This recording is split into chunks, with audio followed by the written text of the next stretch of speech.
holy cow, if I keep going with the flow, like I might end up in jail. He's an entrepreneur, an investor, a civic leader whose 20-year journey has taken him from building multi-million-dollar real estate portfolios to facing lawsuits and collapse, and then rebuilding his life and career around the idea of profit with purpose. My mission is like, man, I want them to walk away better off. No matter what you're doing, whether it's your own business or not, take extreme responsibility. Don't be someone who's looking to be told what to do. Don't be someone blaming other people. Whatever you see in front of you that needs to be addressed, address it.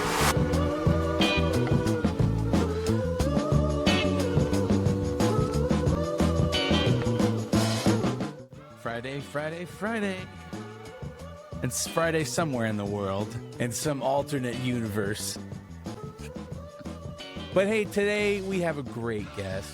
On the Friday Habit, we're joined by Nick Halaris, and he's an entrepreneur, an investor, a civic leader whose 20-year journey has taken him from building multi-million-dollar real estate portfolios to facing lawsuits and collapse, and then rebuilding his life and career around the idea of profit with purpose.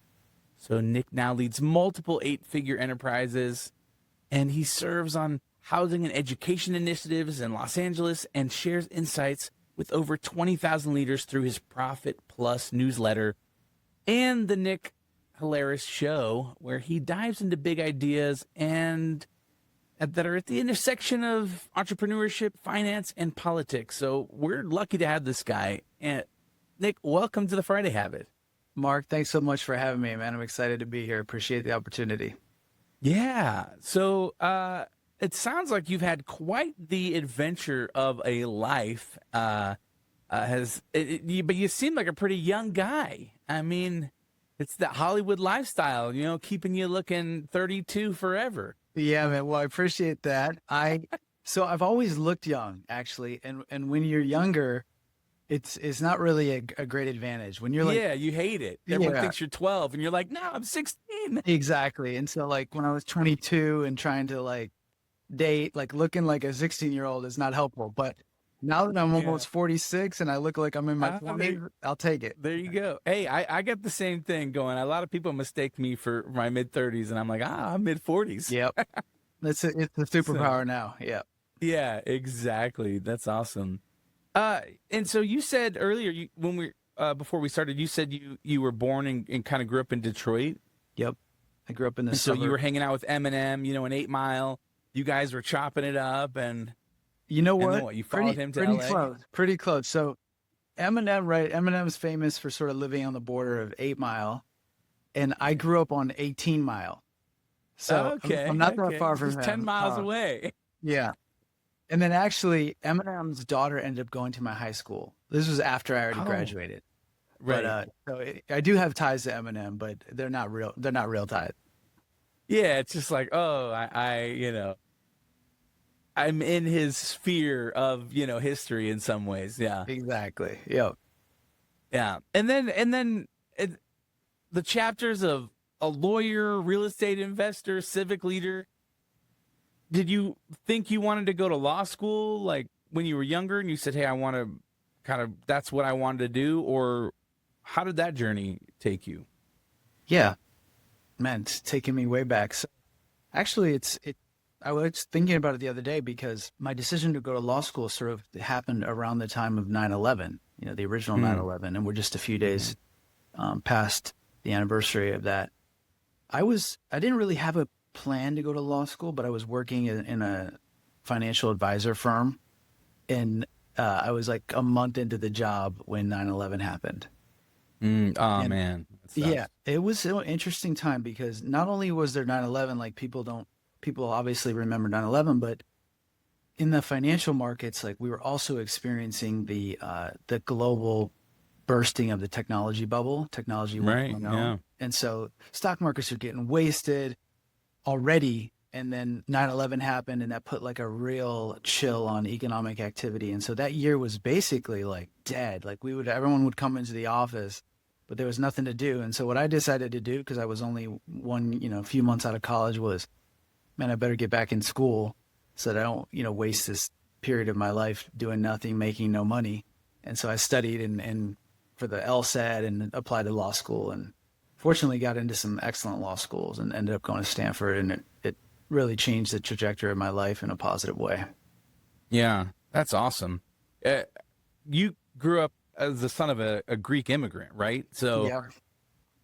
what was that like in the sense of them kind of giving you that entrepreneurial spirit? My wife is an immigrant, or she's a first gen as well. Her dad's from Iran, and growing up, it was always like your freedom is so important, because where they came from, it was like really repressive and things like that. And so I think there's something to be said about when someone comes here from another country that doesn't have as much opportunity, they really beat it into their kids of like, you need to make the most of this. Yeah, it's true. And this is an interesting time to just be discussing immigration in this country. I mean, this big political buzz topic, and there's Yeah. strong opinions on all sides of it. But my father's journey was, maybe different than on your wife's side, because Greece was part of the West. It didn't, it had Right. some struggles and whatnot, but his motivation was what was more of sort of what I consider like a classic opportunistic motivation. Like people see America as this like incredible place Yeah. to pursue their dreams.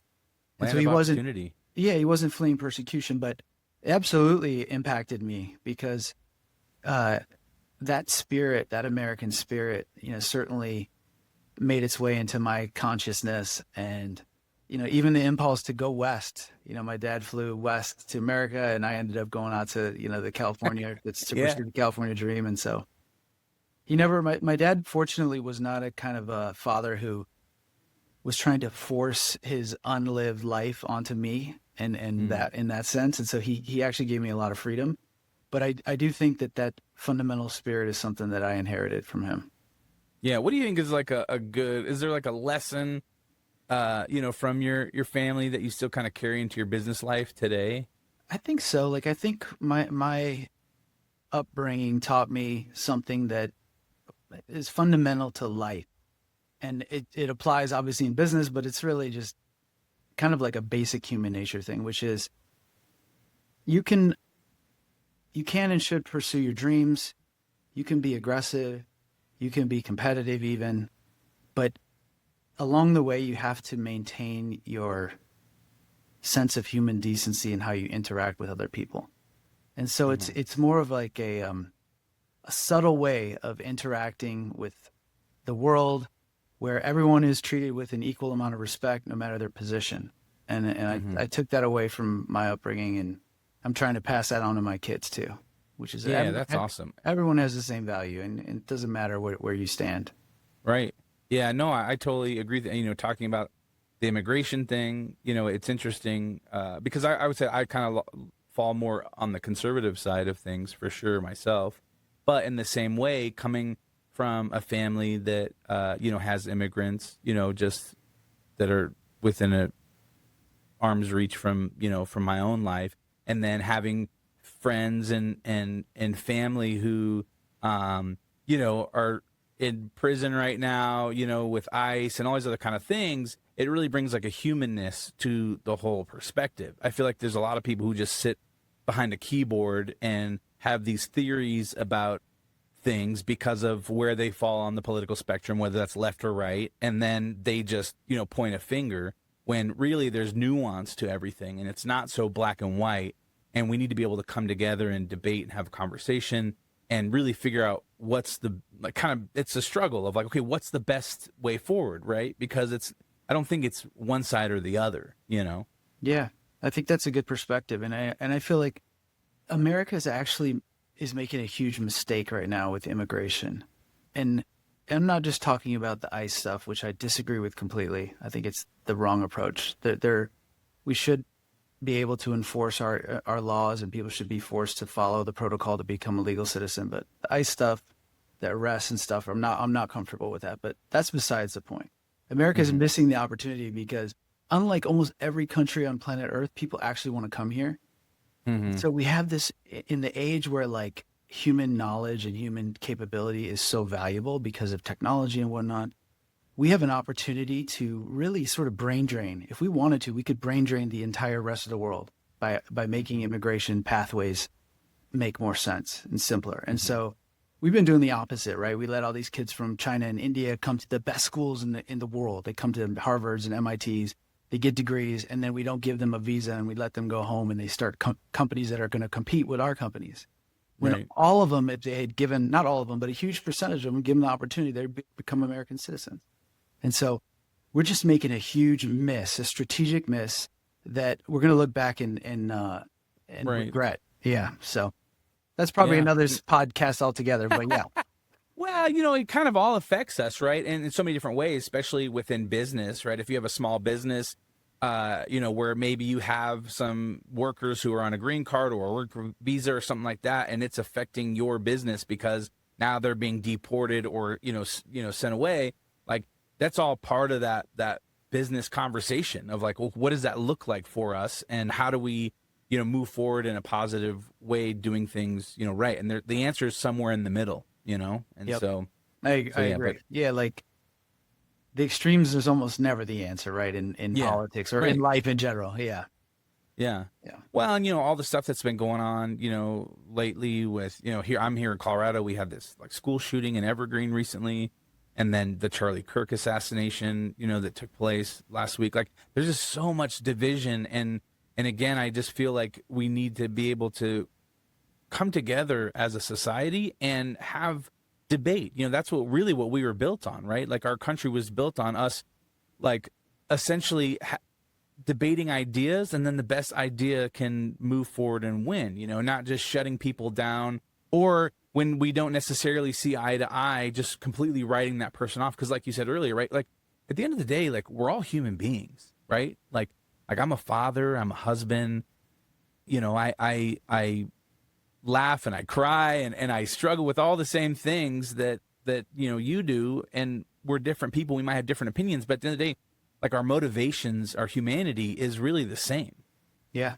Like it's well said, man. And I think it goes even a step further because we are lucky enough to live in a democracy.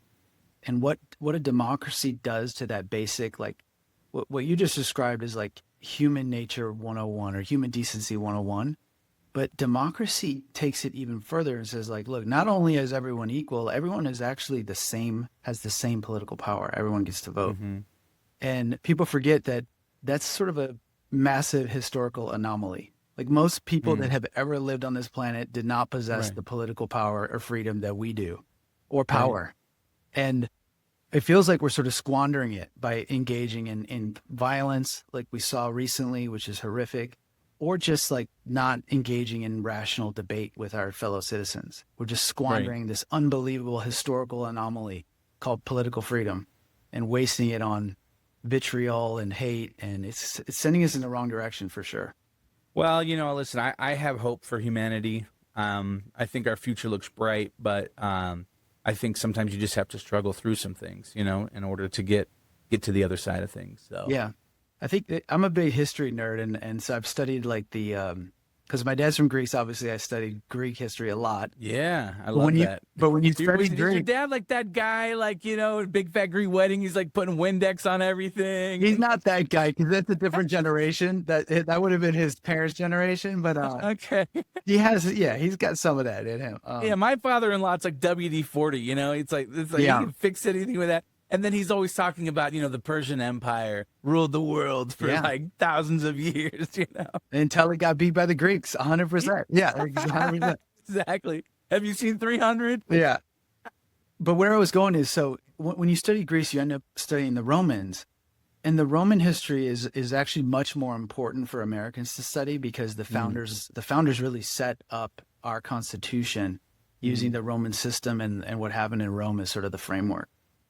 And what happened in the fall of the Roman Republic when Caesar took over is that people like Caesar who were really capable. So sort of unlike what we're seeing now in our politicians, a guy like Caesar was actually incredibly capable. He was undefeated in battle, super politically savvy. He made the determination that the Roman people were not worthy of their freedom. And that's sort of the blueprint for how I see America. Somebody who's really charismatic, really capable, like a great American president, like an Eisenhower or an Abraham Lincoln. They're going to come to the same conclusion someday that Americans aren't worthy of their freedom, and that's how this thing ends. And so that's what keeps me up at night when thinking about democracy. Yeah, it's just kind of like the fall of it, right? Because Yeah. you can only be on top for so long. If you look back at history, everybody has their, day in the sun and then their collapse. And so, yeah, it's like seeing that is a bummer. And then, it's like you see all this stuff with AI and so many different things going on, in the tech world and whatnot. I'm really curious to see what the world's going to be like the next 3 to 5 years, because I think that's really things are going to start happening. In an interesting, strange way. It certainly seems that way. Like the economy is obviously going through the beginnings of a potentially a revolution, depending on how fast the technology grows. And, there's going to be a lot of challenge and probably, hopefully, a lot of opportunity at the same time. So it'll be interesting to be in business for sure. Yeah, it is interesting. So all we can do is just, love each other, be present, and expect the blessing, as I always say.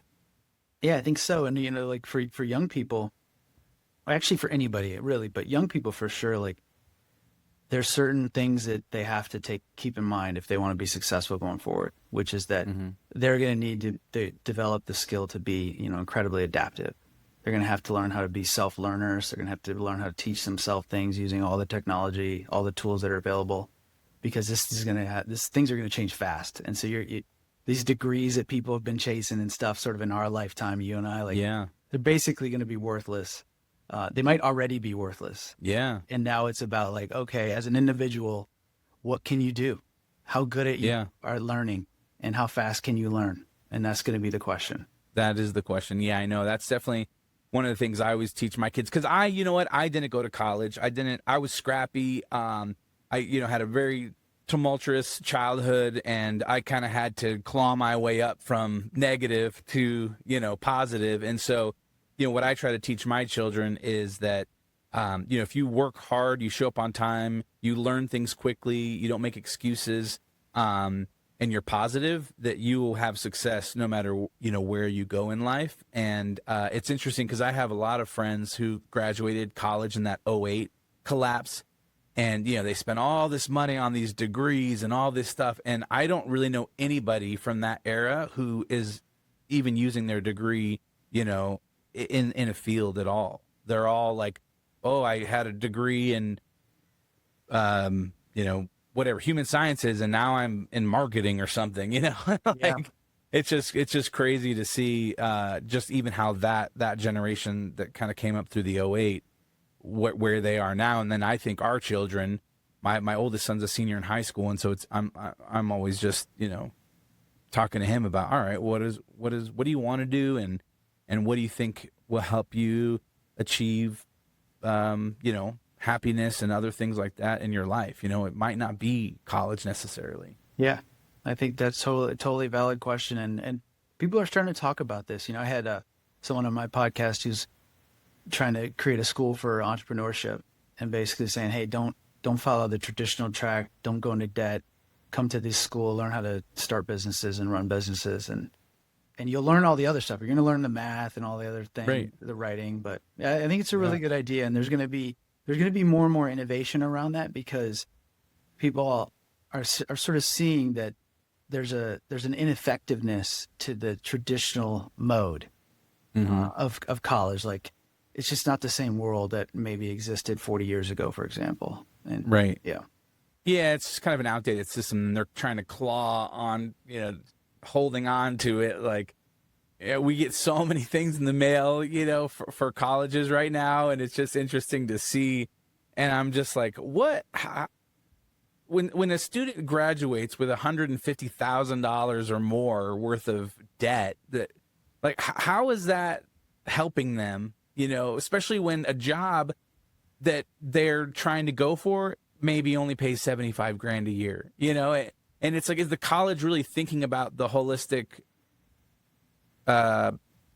approach to the child, right? Like, hey, you want to do X, Y, and Z. This degree is going to cost you way more than you'll ever be able to make to pay it off, maybe you should think about doing something else, you know? Completely. Yeah, and a lot of these schools, like as you go down the rankings, like they're really a trap. Like the kids who Yeah. graduate, they have absolutely no chance of earning a decent ROI on that investment.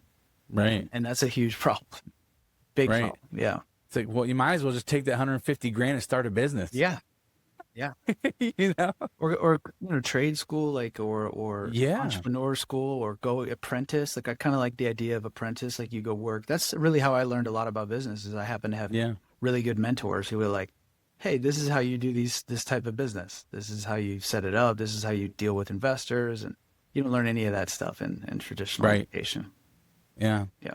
So tell us a little bit about, when I was reading some of your bio, right? It's like building $150 million portfolio and watching it all collapse. Like, Yeah. tell us a little bit about that story and really kind of what you learned within that as far as partners and protecting yourself and, all that. Yeah. Yeah, man. My journey's been interesting. You sort of brought it up earlier, which is sort of this American dream mythology that brought my father to this country and got me interested in being an entrepreneur myself. When I was younger, in my 20s, I was fully bought into the American mythology. I absolutely I wanted to make it, and I wanted to make it in the largest way possible. That's what I was going after. And I went after it with sort of a naive, with a naive mentality. Because, what do you know when you're 20? What do you know when you're 20? A better question is, what do you know when you're in your 20s and you grew up in a safe suburban environment with a stable family, right? Like you start to look at my background and like my encounters with the sort of darker side of life was very limited because I was lucky. Thank God I lived in it. But what that resulted in me as an adult is like maybe some blind spots. Some fear of confrontation, fear of conflict, those kinds of things that I just didn't have exposure to, and I didn't even know it. And so how that manifested for me is I actually ended up going into business with some friends of mine and realizing later that we were diametrically opposed on values. And so we had conflict on the most important things, like fiduciary responsibilities, how do we treat investors, how we're going to allocate expenses, who's going to get paid first. And these things resulted in serious conflict and ultimately existential conflict because I had to, break this business up. And in the process of breaking it up, there were lawsuits, filed against me, and I had to defend myself. And it cost me a lot of energy, like 6 or 7 years of time and millions of dollars in legal fees. And trying to navigate, like it was really tricky because I had brought in all the investors. And so all of the people with money on the line were looking at me like, hey, Nick, what the hell is going on? Like I got millions of dollars and you and your partners can't even talk to each other. And so that was really tricky, but thank God I actually was able to navigate that. And not only did I win the lawsuits, I successfully broke this company apart, but also almost every deal that I set up turned out to be massively profitable. And that like crazy stressful period, a lot of it was luck. Hey, when you buy apartments in America in the year 2011, you don't really have to be that smart. You just kind of have to hold them and wake up in 2016 or 2017 and sell them. That's right. Diamond hands. I did it. So whatever. Nice. But I learned a lot in that process, the stress of it. And I think the most important thing I learned is that you really can't go into the process of building a company or trying to make it as a success in America without really having a good sense for what you value and what you ultimately care about. And furthermore, you have to have the courage to, when you encounter a situation that runs contrary to your integrity, no matter what's on the other side of it, whatever perceived benefit is on the other side of it, you have to have the courage to say no. And so I sort of figured that out midway through, and that's what it caused me like a bunch of problems. I was kind of like going with the flow and realized like, holy cow, if I keep going with the flow, like I might end up in jail. It's like, I don't want to engage in this kind of activity that is on the gray line of like, Yeah. is it right or is it not right? And so I had to put my foot down. And so what I've been trying to do with my writing and podcasting is just talk about these things and provide context for people, young and old, to understand the ways in which your integrity can be compromised and how you can defend against it. And Yeah. yeah, So you kind of rebuilt your career around this kind of aligning profit with purpose.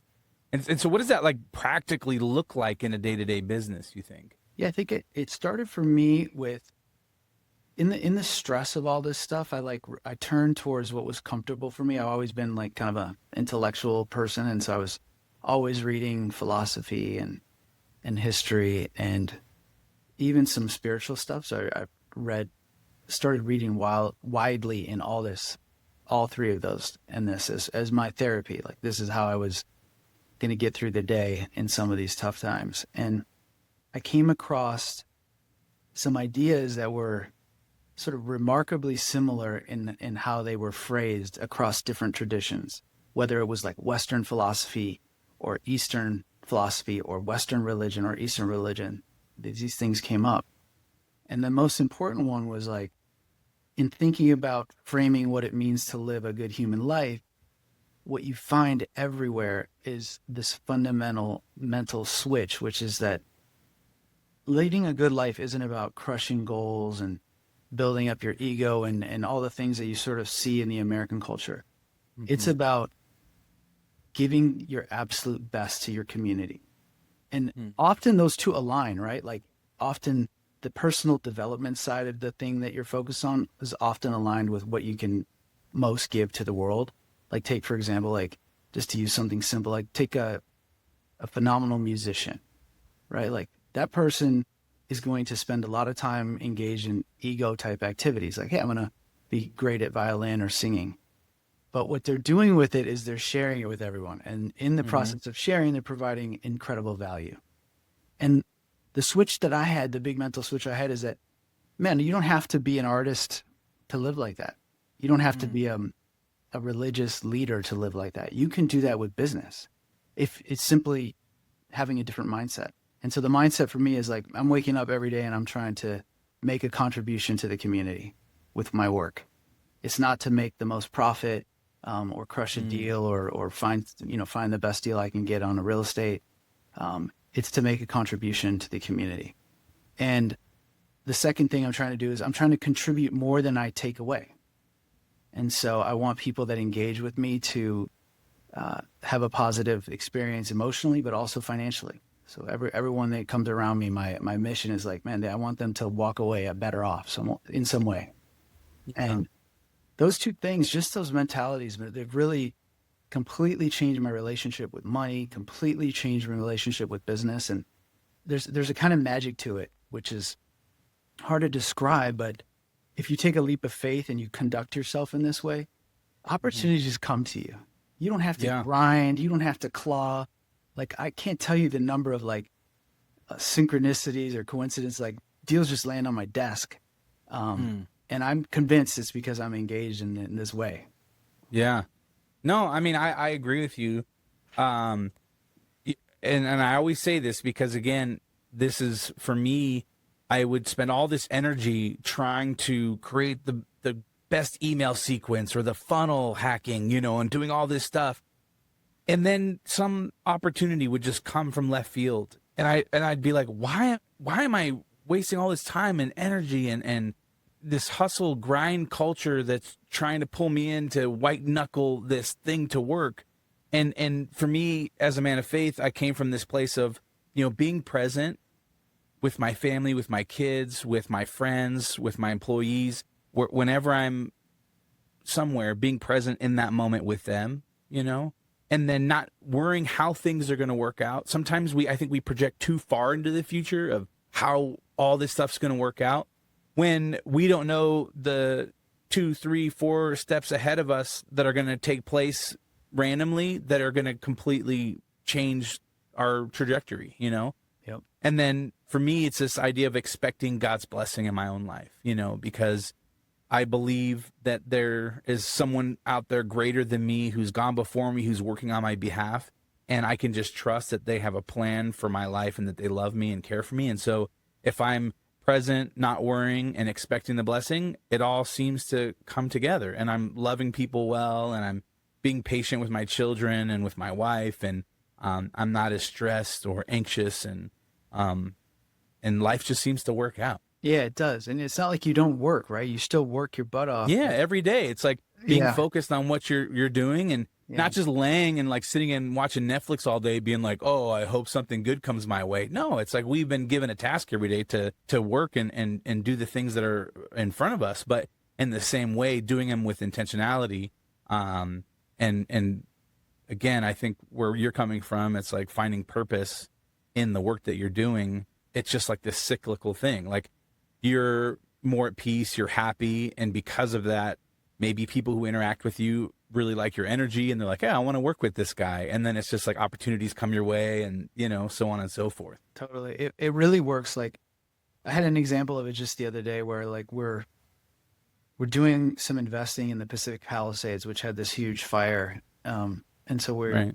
we have a new investor at the table, and just a lot of times early in my career, when you get a new investor, it's sort of an adversarial negotiation. It's not adversarial in the sense of like a lawsuit, but you're basically like trying to chop up the returns of a deal Mm-hmm. in a certain way. And now with this sort of new approach that I've been experimenting with for like a decade now, and this is the first time I've raised money in a decade too. Like this is like my first attempt at redoing what I did early in my career. And with armed with this sort of new approach, man, it was so easy. Like Hmm. even the points where we needed to sort of compromise, I just threw it on the table, explained my position, and it wasn't this like back and forth, like this negativity to it. So if you show up this way, people absolutely will respond to you positively, and good things will happen, and business will become more game-like and less like competitive, like zero sum. Like business doesn't have Right. to be zero sum. It's really like about growth and about creativity, and it's those mentalities produce much better results than like if I win, you lose kind of stuff. Yeah. It appears to me that you kind of write about habits and mindset being the key to winning at life. What are 2 or 3 habits you think every entrepreneur should master early on? On entrepreneurship, I've written a lot about it actually, and the advice that I've been giving is that number one, if you want to make it as a financial success in America, you really should try to be an entrepreneur. You should try to be an owner. Capitalism is about owners and non-owners, and so like the critics of capitalism, like Karl Marx, they actually got it right that it is a problem. So I'm encouraging everyone, no matter what they do, to try to be an owner. But entrepreneurship is interesting because it's basically a set of principles, intentionalities, and practices that you can do no matter what. So even if you were like a football player on a football team, you can be an entrepreneur in that category, in that scenario. And so the practices and ideas that I've been preaching about are like, okay, number one, no matter what you're doing, whether it's your own business or not, take extreme responsibility. So don't be someone who's looking to be told what to do. Don't be someone blaming other people. Whatever you see in front of you that needs to be addressed, address it, and address it as best as you possibly can. And so if you take that mentality into your job or to your football team or whatever, man, people are going to start to see something, right? You're going to end up becoming the captain of the team before too long. The second one is, I learned this from a really good friend of mine and a super investor. The phrase is relentless follow-up. So essentially a lot of what it takes to be successful in long time horizon projects, which is what business are, is, man, you just got to make sure stuff gets happen. And you have to do it consistently. It doesn't mean be an annoying jerk. It just, Right. you are not going to be denied. If something needs to be done and it's outside of your control, you follow up on it until it gets done.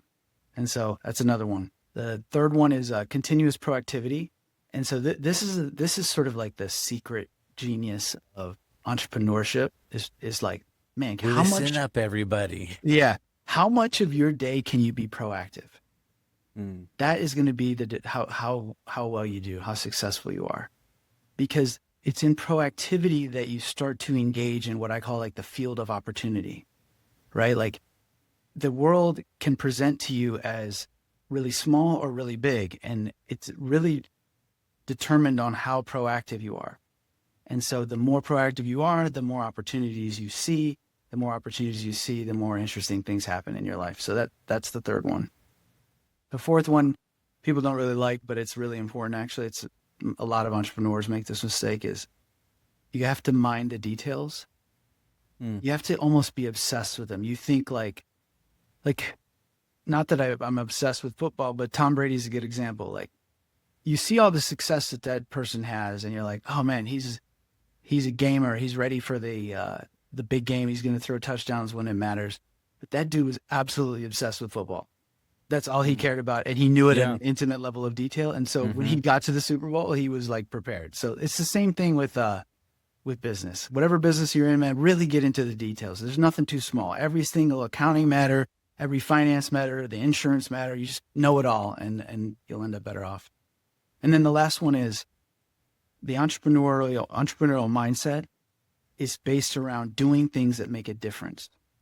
Mm. And so you could do all kinds of things all day long, right? You could study and take notes. You could respond to every email that comes in. You could review your accounts, review last quarters. But if your sort of progress requires you to close new business, that's what you should be doing. You should be making calls to close new business. And a lot of people, especially people who are good at school, they forget that, and they do all the things Right. what they think they should do. But really what they should do is like, okay, what's going to make a difference right now? Okay, I need a new deal.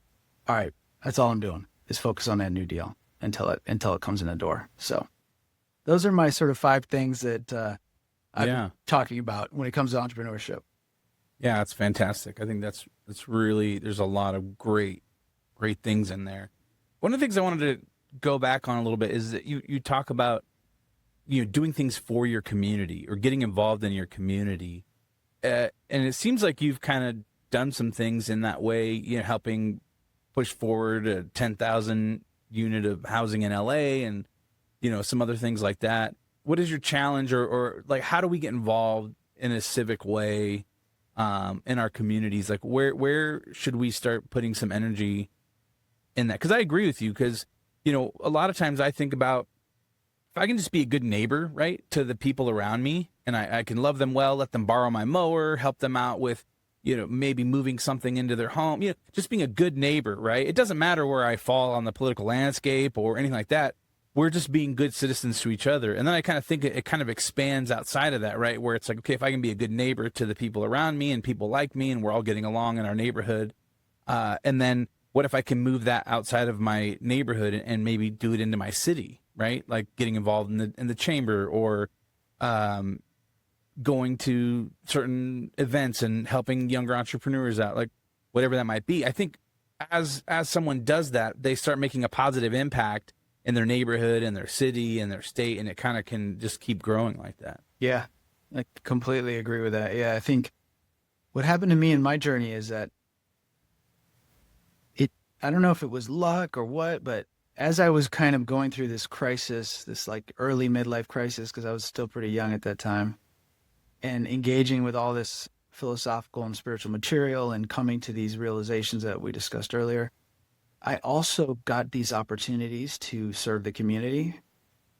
And man, that really really changed my worldview in a lot of ways. And I think that one of the problems with the American culture is that we've come to sort of silo activities Yeah. like this, right? Like you have like Isolationists, yeah, we have our business life and then we have our democratic life. And that's really not actually the right way to think about it, because, as a human being, you need to be responsible to excel in many different areas, and they're all interrelated. And so if you're sort of failing as a citizen, but crushing it as a business, you're not doing as well as you could or as well as you should. And so one of the things I've been writing about over and over again in the newsletter is the extent to which civic responsibility is a fundamental component of being a good business leader or entrepreneur. Mm.